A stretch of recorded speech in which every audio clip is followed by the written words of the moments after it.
Welcome to the Rim Break Rodeo. We hope this video helps. You're starting the firmware update for AirPods 2 now. First, charge both the AirPods and their case to at least 50% and keep them next to your paired iPhone. Make sure your iPhone is on a stable Wi-Fi network and Bluetooth is on, then plug the phone into power so the process won't be interrupted. Once done, close the AirPods case with the buds inside and leave them beside the iPhone. The update triggers automatically. You'll now monitor and, if needed, force the update. First, check Settings, General About, then tap your AirPods entry to see the current firmware. If you don't see a new version, reset the AirPods by holding the Setup button for about 15 seconds until the LED flashes amber then white.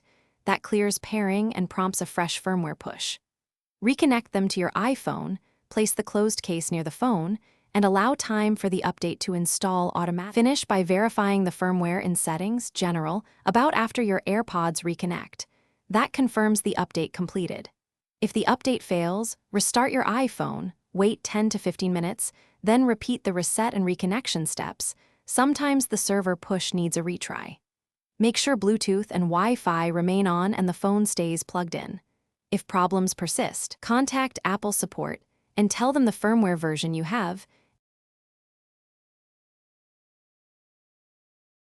Thanks for watching.